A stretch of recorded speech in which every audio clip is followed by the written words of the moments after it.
Hello everyone, আসসালামু আলাইকুম। আশা করি সবাই ভালো আছেন। আলহামদুলিল্লাহ, আপনাদের দোয়া ভালোবাসা আমরা অনেক ভালো আছি। আমি এখন রান্না বান্না নিয়ে ব্যস্ত। সকাল থেকে শুরু হয়েছে রান্না, ঘর দুয়ার গুছায়া গাছায়া এখন আসলাম রান্নাঘরে। আইসা তারপরে আগে চা বানাইলাম, চা বানাইয়া নাস্তা খাইয়া তারপর ভাত বসাইলাম। ভাতটা হয়ে যাইতেছে, এখন আমি মাছগুলি ধুয়ে নিব। একদম মাছগুলি খাসতে খাসতে একদম সাদা বানিয়ে লেছে, আর আমার হাতের অবস্থাও খারাপ হয়ে গেছে। এখানে হাতের ভিতরে প্লাস্টিক ফেঁচা নিছি, নিয়ে তারপর মাছগুলি জালিতে খাচ্ছি। দেশি কই মাছ তো, কই মাছগুলিতে বেশি ময়লা বেশি, কালো বেশি, সেই জন্য মাছগুলি খাঁচা লাগছে। এখন মাছগুলি লবণ হলুদ মাইখা ভাইজা নিলাম। এই বড় কড়াইটা দেখছেন না দিছি, এখান থেকে আবার নামায় ফেলবো। নামায় ছোটো ছোটো ফ্রাই প্যানে ভাজবো। এই ফ্রাই প্যানটায় আপনার এই যে হয় না, মাছ উঠে না, আর এক সাইডে কাইত হয়ে যায় আর এক সাইডে জাল লাগে না। আর পরের লাস্টটা দিয়ে রান্না করব মাটির চুলায়। আমার ছেলে মাটি এনে দিছে, ওই পাশে বিল্ডিং হইতেছে, ওইখান থেকে মাটি আনছে, ওই মাটির থেকে চুলা বানাইছে। আনছিলাম গাছ লাগানোর লেগে, পরে ভাবলো যে চুলা বানাই, পরে চুলাটা বানাইছে। বানানোর পরে কী করলাম, আমি চুলাটা বানাইছে, হঠাৎ করে কালকে মনে হলো যে আমি লার্কি চুলায় রান্না করে খাবো। সেই জন্য আমারে বললাম যে লার্কি চুলায় রান্না করব। আম্মা একদম সব কিছু গুছায় গাছায় নিছি, আমি গেছি গোসল করতে। আম্মা দেখি আইনা বারান্দায় ছাদের থেকে গেলা গাছ চুলাটা নামায় নিয়ে আসলো। আইনা তারপরে এখানে আমি সব কিছু গুছায় থিয়া এই যে দুন্দুল আলু দিয়ে কাইটা নিছি, কাইটা ধুয়ে নিছি। হ্যাঁ, করলা, আমাকে করলা, এই যে কাঁকরোল আর পটল নিয়ে নিলাম।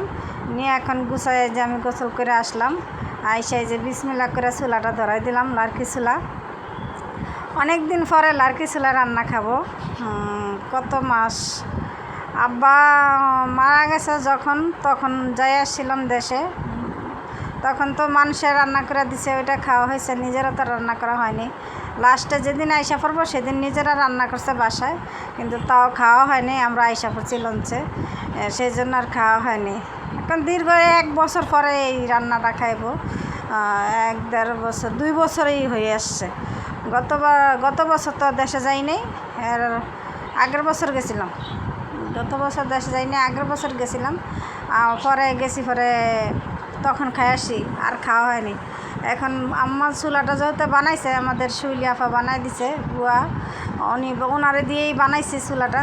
বা লিফা হয়নি, দেখেন চুলাটা একটু লিপলে টিপলে সুন্দর লাগতো, কিন্তু লিফা হয়নি। আমার হঠাৎ করে মনে হলো, কালকে বিকালে বসে রয়েছি যে লার্কি চুলায় রান্না খাবো পিকনিকের মতন। তো আমার ননাসরা আসলে আর কি পিকনিকের মতো করা হবে, সবাই মিললে একসাথে একত্রভাবে পিকনিক খাবো। এখন আপাতত আমরা নিজেরা রান্না করে খাই। এখন দুন্দুল আলু মশলাটা কষাই নিলাম, এত সুন্দর করে জাল জ্বলতেছে না, যেই সবাই ডাক লইছে, একদম আইসা সবাই একজন করে ডাক লইতেছে, আর চুলাটা ধুমা ওঠা শুরু হয়েছে। পরে রান্না অসুবিধা হয় নাই, সুন্দর মতো এই রান্নাটা হয়েছে, কিন্তু এই তরকারিটা সুন্দর মতো রান্না হয়েছে। লাস্টে দিয়া একটু ঝামেলা হয়েছে, ধুমা উঠছে। কিন্তু দেখছেন প্রথম কী সুন্দর জ্বলতেছে, কিন্তু ধুমা ওঠে নাই একবারও। কিন্তু এর পরে যে ধুমা ওঠা শুরু হয়েছে, আর ধুমার থমায় না। পরে থাই লাগাই দিছি, ঘরের থাই লাগাই দিয়া আমি কিন্তু রান্না বারান্দায় করতেছি, আমাদের বারান্দাটা রান্না করতেছি। বারান্দাটা বর্ষাকালে দিন তো পাখি টাকি ফালে এখানে, এই জন্য এই অবস্থা হয়ে রয়েছে। এখন আমার রান্নাটা হয়ে গেছে, তরকারিটা কষানো হয়ে গেছে। এখন মাছ দিয়ে একটু জলের পানি দেবো, কিন্তু ফাতিলটা ভরে গেছে। মাখা জল রাখছি, এত বেশি জল রাখিনি। তারপর দেখেন ফাতিলটা একদম টুমটুমা হয়ে গেছে না, মনে হইতেছে টুমটুমা হয়ে গেছে। আর সব আমি সরাই ছিটাই নিছি, আজকে প্রথম তো এই জন্য। পরে বলছি যে না, রান্না যেহেতু করবো গুছায় গেছে, একদম গুছায় গেছে সুন্দর করে তারপর আমি রান্নাটা করব। এভাবে আর রান্না করব না। এখন এই যে ধনিয়া পাতা দিয়ে দিছি, আর এইখানে শীতের একটা রান্নার ফ্লেভার আসতেছে। এত ভালো লাগছে রান্নাটা, সবাই খায়া সবাই প্রশংসা করছে, আলহামদুলিল্লাহ। এখানে কাঁকরোল পটল মশলা মাইকা রাখছে, কাঁকরোল পটল রান্না করব। আর এখানে যে মুরগির মাংস আম্মা আনছে, আমি কাইটটা ধুইয়া সব গুছাই নিছি। আর আমাদের ফাতিলগুলি দেখছেন লাল, কেউ কিছু মনে করবেন না, ফাতিলগুলি লাল হয়ে গেছে। কারেন্টের চুলা রান্না করি তো, এই জন্য একটু লাল হয়েছে। দ্বিতীয় কথা হলো তারের ছোবা নাই, এই জন্য মাছতে অসুবিধা হইতেছে। পরিষ্কার হইতেছে না। এই তো তারা সব আনলে আবার হাঁড়ি পাতিল পরিষ্কার হয়ে যাবে। এখন আমি গোসল টোসল করে এসে কিন্তু রান্নাতে বসছি। ভাবলাম যে আর কি চুলা দেরি হইতে পারে বা চুলা ধরে কিনা, জ্বলবে কিনা জাল, এই জন্য আমি তাড়াতাড়ি আগে গোসল করে তারপর রান্না করতে বসছি। এখন এই তো দুন্দুল তরকারিটা হয়ে গেছে আমার, নামায় ফেলবো। নামায় আর তারপর আমি বাকি রান্নাগুলি করব। আমি এখানে বসে রয়েছি, বসে দেখেন যে কালি টুলি দিয়ে রৌদ্রের তাপটা আসছে, আইসা একেবারে ঘুরে গেছে গা। আমার কেমন দেখা যাইতেছে। তারপরে আমি ভাবছি যে না, আজকে রান্না না শেষ করে আর আমি উঠবো না। মানে আমার শাশুড়ি সব কিছু আনিয়ে আগে দিছে আমারে। তারপরে এতো রান্না হয়ে গেছে দুন্দুর তরকারিটা। এখন বাটিতে বাইরে ফেলাবো, বাটিতে বাইরে তারপর আমি বাকি রান্নাটা করব। মুরগিটা রান্না করব, মাংসটা, আর রান্না করব এখানে আবার আরেকটা মোবাইল দিয়ে দেন। আমার শাশুড়ি যে বসে রয়েছে, আমি রান্না করতেছি আর বসে রয়েছে। এখানে মানুষ আছে, কিন্তু এই জায়গায় পিছন দিয়ে ক্যামেরার পিছনে কিন্তু অনেক মানুষ বসে রয়েছে। এই পারিবারিক বাড়ি তো, এই জন্য বাড়ির সবাই আসে, নিজেদের বাড়ি সবাই আসে। সেই জন্য আর রান্না বান্না নিয়ে ঝামেলা না। ছোটো ফ্ল্যাট হইলেও মাশাআল্লাহ নিজের তো, এই জন্য আর কি সুবিধাও আছে আবার অসুবিধাও আছে, দুইটাই আছে। এখন আমি এই যে রান্নাটা শেষ হয়ে গেছে, এখন ঢেলে নিলাম অন্য পাত্রে। যেমন এই পাতিলে ডাললে কালো হয়ে যাব, সেই জন্য আমার অন্য পাতিলে আমি ঢেলে নিছি। ঢেলে এখানে যে আমার মেয়ে, ছেলে, জেঠি শাশুড়ি, আর বুয়া ফা সব ওনারা একসাথে বসে রয়েছে। এখন বসে থেকে তারপর ওনারা করতেছে। তো রান্না শেষ, সেই পর্যন্তই, শেষ হয় নাই। এখন এই যে আবার এখন এখানে দিয়ে দিলাম পেঁয়াজ, আগে দিলাম এলাচি, দারচিনি, তারপর তেজপাতা, সামান্য জিরা আর শুকনো মরিচ, আর দিয়ে দিলাম পেঁয়াজ। পেঁয়াজটা একটু ভাজা হয়েছে, পরে দিয়ে দিলাম আদা বাটা রসুন বাটা দুইটাই একসাথে দিয়ে দিলাম।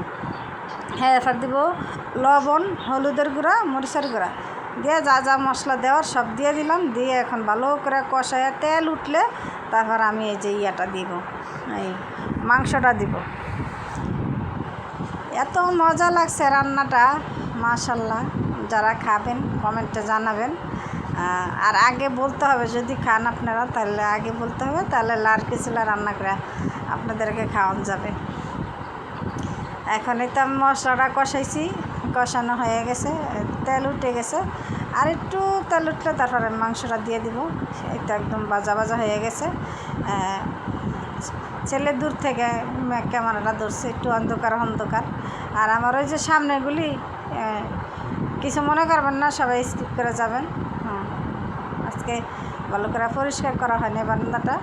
তারপর আমি বসলাম যে না, এখানেই রান্নাটা করি। আবার ছাদে যাবো, রোদ, ছাদে আবার মানুষ থাকে, আমার ওই স্বাস্থ্য বাসুরা টাসুরা সবাই থাকে, এই জন্য আর ছাদে যাওয়া হয় নাই। এইখানেই আমি বারান্দায়, আম্মা চুলাটাই নাচ্ছে, বারান্দাটাই রান্না করতেছি। এখন কষায় নিতেছি মাংসটা। কষানোর পরে এই যে ছোটো গুঁড়া আলু আছে, ওই আলুটা দিয়ে দিব রান্নাতে। যদি যেখান থেকে আমার ভিডিওটি দেখেন, যদি আপনাদের কাছে ভালো লাগে তাহলে আমার ভিডিওটি শেয়ার করে দিবেন, আর কমেন্টে জানাবেন কার কাছে কেমন লাগে আর কীভাবে চান সবাই, তাহলে আমি ওইভাবে দেওয়ার চেষ্টা করব।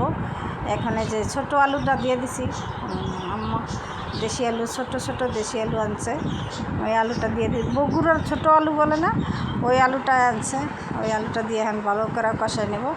আর এই যে আমি বৈশা রান্নাটা শুরু করলাম। এই তো কষানো হয়ে আসছে।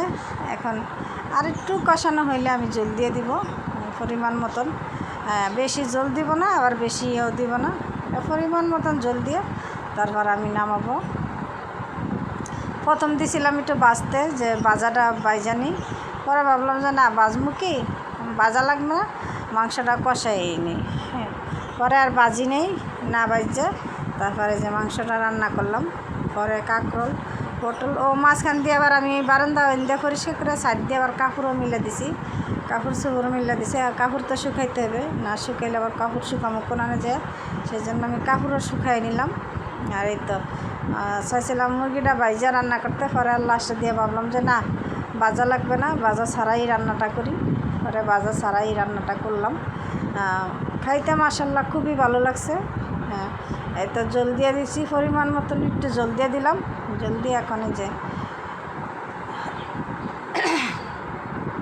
লাকি চুলায় বিয়ার পরে এই প্রথম রান্না করলাম 17 বছর পরে। ভাবতে পারেন সবাই সবাই ভালো থাকবেন, সুস্থ থাকবেন, আমাদের জন্য দোয়া করবেন। আর নতুন ভিডিওতে আমন্ত্রণ জানালাম সবাইকে।